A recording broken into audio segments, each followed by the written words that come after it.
नमस्कार दोस्तों, मैं हूं यूनुस अहमद मंसूरी। आपको लेके चलता हूं प्रतापगढ़ का काला सोना। काला सोना किसे कहा जाता है मैं आपको बताता हूं। मेरे पीछे ये सफ़ेद सफ़ेद जो फूल खिल रहे हैं, ये अफीम के फूल हैं। ये अफीम की फसल के साथ डोड़ा लगने से पहले ये फूल खिलते हैं और इस पे जो डोड़े लगते हैं और डोड़े के बाद लूटने और चीरनी करने के बाद इसमें से अफीम निकाली जाती है। इस अफीम को अंतर्राष्ट्रीय मानक में देखा जाए तो इसकी अच्छी खासी कीमत मिलती है। यह दवा बनाने के लिए काम में ली जाती है और यहाँ से केंद्रीय नारकोटिक्स ब्यूरो द्वारा इसको यहाँ से प्रथम खंड और द्वितीय खंड जो यहाँ प्रतापगढ़ में जो ऑफिस है, उन ऑफिस के द्वारा ये अफीम को खरीदा जाता है ताकि उसकी किसानों को अच्छी सी कीमत मिल पाए और किसान सरकार के साथ जुड़कर औषधियों में अपना योगदान दे सके। होने वाले लाभ और नुकसान के लिए हम हमारे साथ जो ये किसान भाई मौजूद हैं, उनसे हम बात करेंगे कि जो ये फसल लगी है इसमें उनको कितना फायदा और कितना नुकसान हो रहा है। हम लेके चलते हैं किसान भाई के पास। साथ जुड़े हैं गोपाल जी, जो अपनी खेती में जो होने वाले जो मतलब कि अफीम के लिए इनको जद्दोजहद करनी पड़ती है, परेशान होना पड़ता है और किस तरह से जूझना पड़ता है अफीम की खेती के लिए, किस तरह से तारबंदी करनी पड़ती है और घोड़ा रोज से बचाने के लिए क्या क्या जतन करने पड़ते हैं। तो मैं यहाँ पे हमारे जो साथी किसान हैं वो गोपाल जी, उनसे जानेंगे कि इनको किस तरह का इसका सामना करना पड़ता है। गोपाल जी बताएं। हाँ, इसका तरीका ये है कि इसकी मेहनत करनी पड़ती है। घोड़ा रोज के लिए जाली लगानी पड़ती है।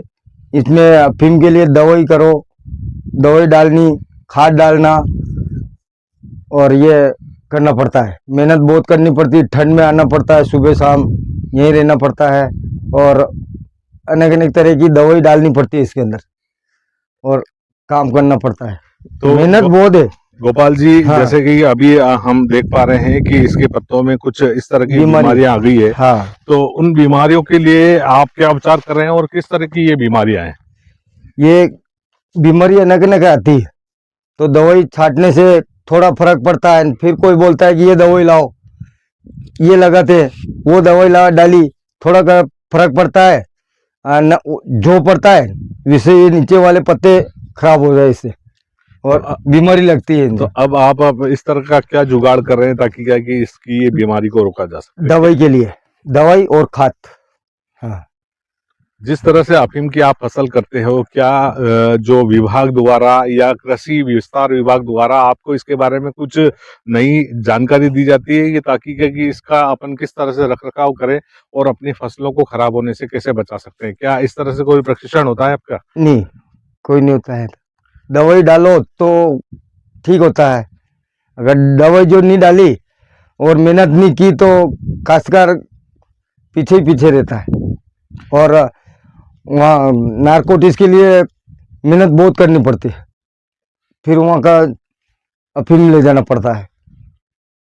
जिस प्रकार अभी आपने अफीम का जो पट्टा लगाया हुआ है, हाँ। इसके अंदर हम देख रहे हैं कि नीचे से कुछ अफीम के जो पत्ते हैं वो पीले होकर के खत्म भी हो रहे हैं। खत्म हो रहे हैं। तो हाँ। इसके बारे में कभी आपने कृषि विभाग के जो कृषि अधिकारी हैं उनके परामर्श में कोई दवा डाली थी या नहीं डाली? डाली थी ना, तो हमारे हैं गांव में और इन्होंने बताई थी ये दवाई, वो डाली थी, इससे थोड़ा सा फर्क पड़ा तो वो दवाई डाल दें। ग्राम सेवक आते हैं ना, हम अपने गांव में ही हैं, इन्होंने बताई थी, आके देख के गए थे और इन्होंने बताई। 2 बार दवाई डाल दी हमने और ये दवाई डालने से थोड़ा सा ठीक हुआ। तो आप पहले बहुत खराब था। पहले खराब था। हाँ। तो आप ये बताइए हमारे किसान भाइयों को, सबसे पहले आप ये फसल बोने से पहले खेत की किस तरह से तैयारी करते हो? तैयारी तो अपन को देसी खाद डालना पड़ता है और हकई जुताई बहुत करनी पड़ती है। हकई जुताई 3-3 4-4 बार करो और फिर क्यारा बनाओ, फिर मेहनत करनी पड़ती है और एक हरीका करना पड़ता है। उसके बाद में फिर आप इसमें बीज डालते हो? बीज डालते हैं, खाद डालते हैं, 2-3 तरह का खाद लाते हैं, वो खाद लाके डालते हैं, फिर बीज डालते हैं, बीज डाल के फिर वापस पानी पिलाते हैं।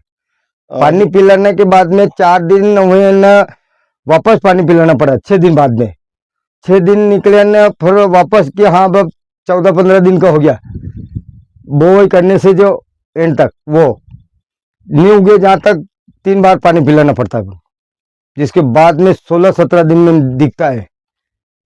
कई बार ऐसी भी परिस्थिति आई कि जैसे आपने बीज को बो दिया और वो पूरा उगा नहीं है, हाँ, ये सब भी होता है। ऐसा भी होता हाँ, है। होता है। उस स्थिति में आप क्या करते हो? फिर वापस इनको खुदे करके गेती पावड़े से खाचा ने ये पावड़ी चला चला के खोद खोद के फिर वापस बीज डालना पड़ता है। अच्छा, हमने ये भी सुना है कि जैसे अगर अभी आपको ये कितने आरी का खेत दिया है? ये 10 आ रही है। 10 आरी का। तो इसमें आपको विभाग के लिए कितना दूध देना होगा? दूध तो देते हैं, कोई 7 किलो जो आ जाते है वो देता है, 7 किलो, 6.5 किलो, 7.25 किलो। अच्छा, वहां से मतलब फिक्स नहीं है कि आपको 6 किलो देना है कि 7 नहीं, किलो वहाँ देना 7 किलो देना पड़ता है। 7 किलो देना हाँ। पड़ता है। और कई बार ऐसी भी परिस्थिति अगर आपके ज्यादा आ जावे इससे तो वो भी देना लेके पड़ता चला है। जाता है।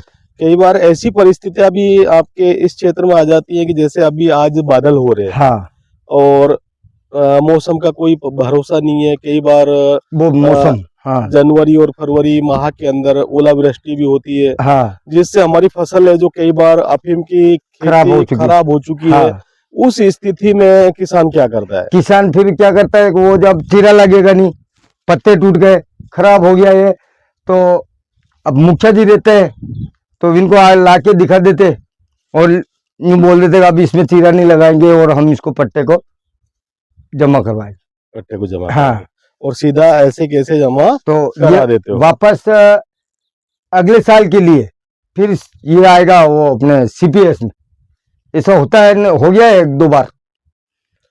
कई बार ऐसा भी होता है किसान भाइयों को पट्टे भी काट दिए जाते हैं। हाँ, जो खराब हो गया, मान लो चीरा लग गया, चीरा लगने के बाद में ओलावृष्टि होगी तो वो होने के बाद में अब पूरा नहीं हुआ तो जो आया वो लेके गया और काट दिए पट्टा। मेरे सभी किसान भाइयों को नमस्ते, जय हिंद, जय भारत, जय सियाराम। आज हम हमारे किसान भाई के खेत पे आए हुए हैं जहां पर ये कांठल क्षेत्र के लिए बोला जाता है काला सोना। जी हाँ, ये अफीम की खेती है, लेकिन ये अफीम की खेती किसान भाइयों के चेहरे पर मुस्कान भी लेकर के आती है और कई बार किसानों के चेहरों की बत्ती भी गुल कर देती है। इस फसल के लिए प्रकृति का साथ होना बहुत ही जरूरी होता है। अगर प्रकृति किसान भाई के साथ में साथ देती है तो किसान भाई के चेहरे खुश होते हैं। और अगर बेमौसम की बरसात या कोई ठंड गिरने से फसल पूरी तबाह हो जाती है, विभाग वालों को तो या तो उनका जो दिया हुआ टारगेट है वो दूध जमा कराओ या फिर किसान भाई का पट्टा काट दिया जाता है। ये कहने के लिए तो बहुत अच्छी खेती लगती है, लेकिन इसके दर्द के बारे में किसान भाई ही जानता है कि ये खेती उनके लिए सोना है या फिर उनके लिए कई बार ये पानी भी बन जाता है। पानी बन जाता है सब। तो और हम हमारे किसान भाई से इसके बारे में जानकारी लेंगे। जैसे अभी इस समय पर फूल और डूडे आए हुए हैं और हम देख रहे हैं कि फसल के अंदर काफी जगह कई तरह की बीमारियां भी जैसे फंगस भी आया हुआ है, कुछ पत्ते इस तरह से फसल के अंदर सूख भी गए हैं। तो ये जो फसल के पत्ते जो सूखे हुए हैं, इसको क्या किस कारण से इसकी रोकथाम की जाए? रोग तो दवाई डालनी, खाद डालना और पानी टाइम से टाइम पिलाना।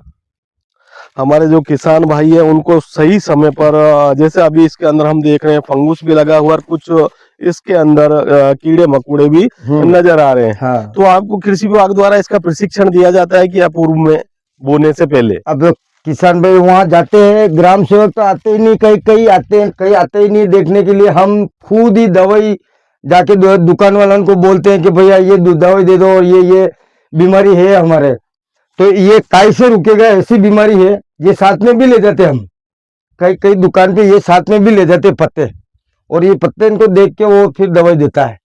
ये दर्द हमारे किसान भाई का भी है कि कई बार कृषि विभाग के जो अधिकारी होते हैं वो भी किसान भाई को सही समय पर प्रशिक्षण नहीं देते हैं और जिसकी वजह से तरह तरह के रोग और तरह तरह की दवाएं जिनके बारे में हमारा किसान भाई भी नहीं जानता कि खेती के अंदर इसका नफा होगा या फसल के लिए नुकसान होगा, लेकिन क्या करे, किसान भाई मजबूर होकर के दुकानों से दवाई लाते हैं और ला करके छिड़कते हैं और अपनी फसल को बचाने का प्रयास करते हैं। तो हम इस आज वीडियो के माध्यम से हमारे कृषि विभाग के सभी अधिकारियों को कहना चाहेंगे कि उनसे निवेदन है कि जिन किसान भाइयों के अफीम के पट्टे हैं, कृपया करके उनको सही समय पर प्रशिक्षण दें और उनकी फसलों का एक बार विजिट करें, क्योंकि इस समय पर फसलों के अंदर सफेद मोला, हरा मोला और फंगस का भी प्रकोप सर्दी की वजह से ज्यादा देखने के लिए मिल रहा है।